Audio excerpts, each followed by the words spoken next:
اتنے محلے کی عمارت بنائی جا سکتی ہے. ایسا تو نہیں کہ آج بلڈنگ بنا دی جائے, کل تھوڑا سا ہوا کا جھونکا ہے اور یہ گر جائے. پہلے وہاں کی زمین جانچی جاتی ہے, مٹی کو جانچا جاتا ہے. اگر وہ مٹی مضبوط ہوئی, وہ زمین مضبوط ہوئی, تو ہی وہاں اتنی بڑی بلڈنگ اور اتنی بڑی عمارت بنائی جائے گی. جب اسلام کی بلڈنگ اور اسلام کی عمارت کی تعمیر کی باری آئی, تو وہاں بھی ضروری تھا کہ وہاں کے مٹی کی سیمپلنگ کی جائے, مٹی کو جانچا جائے, وہ مٹی اتنی بڑی عمارت برداشت کرنے کے قابل ہے کہ نہیں ہے.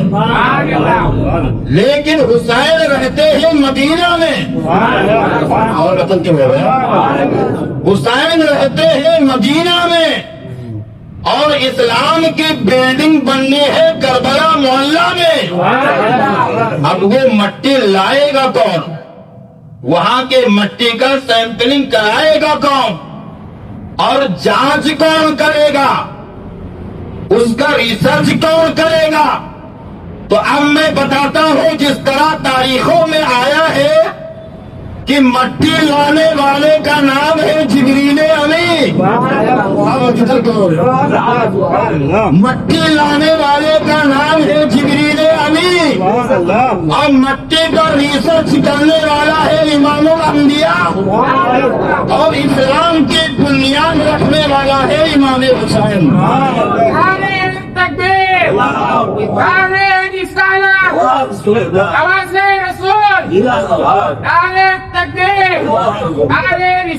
حضرت جبریل علیہ السلام تھوڑا سا مٹی لے کر آئے. کہاں آئے؟ رسول کریم صلی اللہ تعالی علیہ وسلم کی بارگاہ میں. یا رسول اللہ صلی اللہ تعالی علیہ وسلم, یہ مٹی لے کر آیا ہوں, کربلا کی مٹی لے کر آیا ہوں. میرے آقا حسین نے اس مٹی کو جیسے دیکھا فوراً سمجھ گئے. اپنے ازواج میں سے ایک زوجہ کو, حضرت ام سلمہ رضی اللہ تعالی عنہا کو, وہ مٹی دے کر میرے مصطفیٰ کریم نے فرمایا, اے ام سلمہ, یہ مٹی محفوظ کر لو اور اس مٹی کو دیکھتے رہنا. یزیدیت کی آندھی آئی, شراب نوشی عام ہونے لگا. یزیدیت کی آندھی آئی, حضور کے لائے ہوئے دین کو مٹانے کی کوشش ہونے لگی. اور جب اسلام کو, حضور کے لائے ہوئے اسلام کو جب یزیدیت کی آندھی نے گرانے کی کوشش کی, تو میرے آقا حسین نے فرمایا, اے یزیدی سن لو, ابھی حسین زندہ ہے. اب حسین ایسی عمارت تعمیر کرے گا, لاکھ آندھی آئے گی, لیکن میرے نانا کی شریعت پر آنچ نہیں آنے والا. اب چلے امام حسین, چلے اہل بیت اطہار کو لے کر مدینہ سے کربلا کی طرف. چلے امام حسین اسلام کے تعمیر کے لیے, قرآن کے بقا کے لیے, اسلام کی سربلندی کے لیے, قرآن کے تحفظ کے لیے میرے آقا حسین چلے. کہاں چلے؟ اسلام کے تعمیر, اسلام کی بنیاد کو تعمیر کرنے کے لیے, اسلام کے عمارت کو بنانے کے لیے. آپ نے یہ بھی دیکھا ہوگا کہ جب کوئی تعمیر کرنے والا مستری جب کوئی عمارت تعمیر کرتا ہے, دیوار بناتا ہے, بلڈنگ بناتا ہے, گھر بناتا ہے, اور جب وہ راج مستری پہاڑ کے اوپر, پانچی کے اوپر جب وہ چڑھتا ہے اور جب وہ دیوار کو مکمل کرنے لگتا ہے, تو دیوار بنانے میں ایسا آپ نے دیکھا ہوگا کہ کہیں پورا اینٹا, اکھا اینٹا لگاتا ہے, کہیں پونا اینٹا لگاتا ہے, کہیں آدھا اینٹا لگاتا ہے, کہیں روڑا ہی لگا کر اس جگہ کو ٹوٹا دیتا ہے. حسین چلے کربلا کے میدان میں, اسلام کی دیوار تعمیر ہو رہی ہے, اسلام کی بنیاد مضبوط ہو رہی ہے. میرے آقا حسین نے جب اسلام کے عمارت کو تعمیر کرنا شروع کیا, تو جہاں پورا اینٹا سموچ اینٹا اکھا اینٹ لگانے کی ضرورت پڑی، وہاں حسین نے علی اکبر کو لگا دیا، امام قاسم کو لگا دیا۔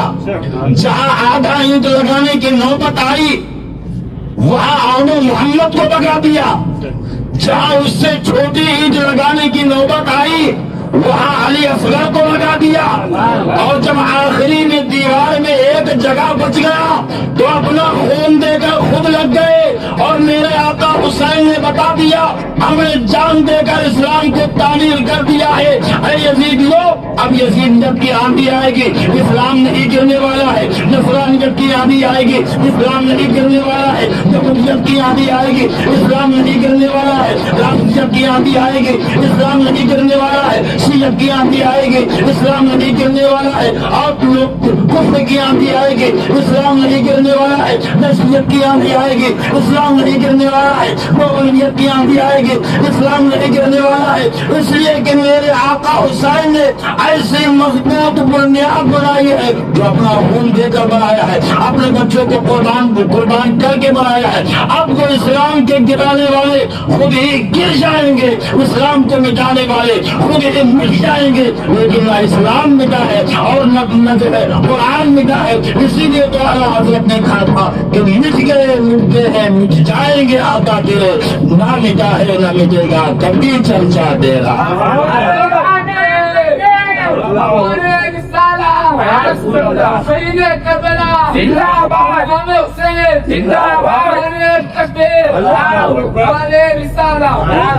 لیکن اسلام تو نہیں مٹنے والا ہے، اسلام کو کوئی آنچ آنے والا نہیں ہے، قرآن کو کوئی آنچ آنے والا نہیں ہے۔ یہ جو دنیا کے کچھ لوگ کہتے ہیں ہم اسلام کو مٹا دیں گے، جب تمہارے باپ دادا نہیں مٹا پائے تو تم کیا مٹا پاؤ گے؟ ہم قرآن کو مٹا دیں گے، تمہاری کیا حیثیت ہے قرآن کو مٹانے کی؟ قرآن کی حفاظت کی ذمہ داری اللہ نے خود لے لی ہے۔ نہ قرآن مل سکتا ہے نہ اسلام مل سکتا ہے۔ ہمیں اور آپ کو اس پر غور کرنا چاہیے کہ ہم اگر قرآن سے ہٹے تو ہم ضرور مٹا دیے جائیں گے، ہم اگر اسلام سے ہٹے تو ہم ضرور مٹا دیے جائیں گے۔ میرے آقا حسین نے کربلا کے میدان میں آخری سجدہ کر کے اپنے نانا کی امت کو درس دیا، آخری سجدہ کر کے اپنے نانا کی امت کو درس دیا کہ اے میرے نانا کے غلاموں، اے میرے نانا جان کے امتیوں، دیکھو حسین 3 دن بھوکا رہ کر پیاسا رہ کر اپنے جوان بیٹوں کو قربان کرا کے، اپنے بھائیوں بھتیجوں کو قربان کرا کے، اپنے گھر کے بچوں کو قربان کرا کے، خود اپنے جسم پر 72 سے زیادہ زخم کھا کر اس کے باوجود بھی حسین نماز نہیں چھوڑ رہا ہے۔ آخری سجدہ دے کر، آخری سجدہ کر کے میرے آقا حسین نے ہمیں اور آپ کو یہ درس دیا۔ ہم اور آپ الحمدللہ آج ہمارے آپ کے نماز پڑھنے کے لیے مسجدیں موجود ہیں، وضو کرنے کے لیے بہترین پانی موجود ہے، ہمارے آرام کے لیے مسجدوں میں قالین، مصلے، جائے نماز بچھا دیے جاتے ہیں، پنکھے، اے سی، کولر، ان تمام چیزوں کا انتظام کر دیا جاتا ہے۔ اس کے باوجود ہم کتنے نماز کے پابند ہیں، یہ ہم اور آپ یہ کہنے کی ضرورت نہیں، خود آپ اپنے آپ سے پوچھیں۔ اتنا سب کچھ انتظام ہونے کے باوجود ہماری پابندی کا عالم کیا ہے، ہماری نمازوں کا عالم کیا ہے؟ ایک طرف اپنے ان آرام والی نماز کو رکھیے اور ایک طرف اس نماز کو رکھیے جس کے لیے نہ مسجد ہے، نہ جائے نماز ہے، نہ پانی ہے، نہ کھانا ہے، نہ مصلی ہے، باوجود اس کے آسمان سے سورج آگ برسا رہا ہے، زمین تپ رہی ہے، چھوٹے چھوٹے بچے خیمے میں پیاس سے پلٹ رہے ہیں، گھر کی خواتین پیاس اور بھوک سے تڑپ رہی ہے، اس کے باوجود میرے آقا حسین نے کربلا کے میدان میں نماز ادا کیا. ایک طرف اس نماز کو رکھیے جو ہم اور آپ پڑھتے ہیں,